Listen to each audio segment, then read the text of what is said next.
Il y a un demi-siècle, jour pour jour, le putsch d'Alger donnait le coup de grâce à la 4e République. Cet après-midi, plusieurs centaines de rapatriés d'Algérie ont manifesté à Marseille pour réclamer la reconnaissance officielle par la France de sa responsabilité dans les drames endurés à cette période. Le reportage de Linda Huré et Henri Polamar. C'est nous les Africains qui revenons de loin.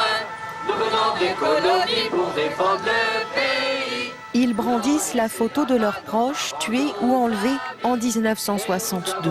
On estime à près de 3000 le nombre de Français disparus après la fin de la guerre d'Algérie.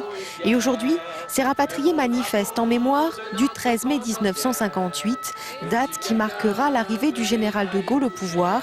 Un anniversaire symbolique pour lancer un message au gouvernement. Ces pieds noirs demandent que leur souffrance soit officiellement reconnue par l'État français.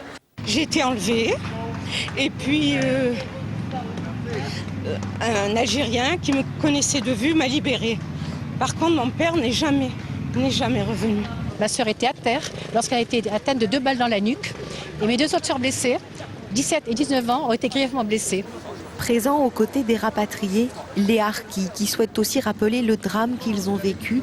Des dizaines de milliers d'entre eux ont été tués par le FLN à la fin de la guerre. Cette crise du 13 mai 58 marque également l'arrivée du général de Gaulle au pouvoir. Tristan Walex et Naïda Nakad reviennent sur ce moment d'histoire. La manifestation tourne à l'insurrection. Ce 13 mai 1958, des milliers de partisans de l'Algérie française rendent hommage à 3 soldats tués par des indépendantistes du FLN. Paris démissionne face aux terroristes, dénoncent les insurgés. L'émotion est vive, y compris de l'autre côté de la Méditerranée. À Colombey-les-Deux-Églises, Charles de Gaulle, éloigné du pouvoir depuis 12 ans, suit de près la situation. Il a dit comment on peut impunément égorger les Français. Ce n'est pas possible. Alors, il s'est passé quelque chose en lui et il a dit si je ne reviens pas au pouvoir, c'est la guerre civile, c'est le coup de force. Orchestré par les nationalistes, le mouvement du 13 mai est alors récupéré par les gaullistes. C'est la naissance du comité de salut public, des militaires et des activistes qui, depuis Alger, menacent Paris et la 4e République. Vive la République, vive le général de Gaulle! Dépêchés sur place, les proches de Charles de Gaulle imposent peu à peu l'idée d'un retour du général. Il m'a dit une phrase que j'ai jamais oubliée. Laissez bien, Nevert, vous n'avez commis aucune erreur. Quelques jours plus tard, Charles de Gaulle est accueilli en héros en Algérie. Il est devenu l'homme providentiel. Je vous ai compris! Le général est alors chargé de rédiger une nouvelle constitution. Coup d'état démocratique pour certains historiens, putsch de velours pour les autres. Ce coup de force du 13 mai 58 permettra quelques mois plus tard la naissance de la 5e République.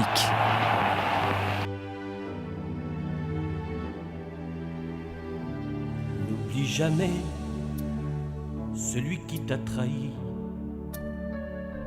Toi tu voyais en lui ton seul ami. Il t'a laissé au cœur comme une plaie. Jamais fermer ça, ne l'oublie jamais. N'oublie jamais celui qui t'a aidé quand tu étais celui qu'on rejetait. Enfant perdu au loin, tu t'en allais. Il t'a tendu la main, n'oublie jamais. En ces jours de douleur, son sourire amical, comme par magie, a su calmer ton mal. Si ce n'était que gage d'amitié, souviens-t'en bien pour n'oublier jamais. N'oublie jamais celle qui t'a souri, qui t'a rendu la confiance en la vie, celle qui t'a montré le seul chemin où s'inscrivaient les jours de ton destin. N'oublie jamais ceux qui t'ont défendu voulait que l'honneur te soit rendu.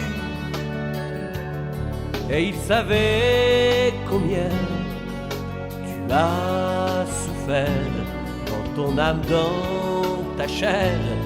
N'oublie jamais, quand il était banal alors de t'accuser de tous les maux et de tous les excès.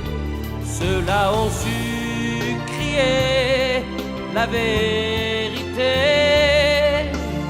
Souviens-t'en bien pour n'oublier jamais.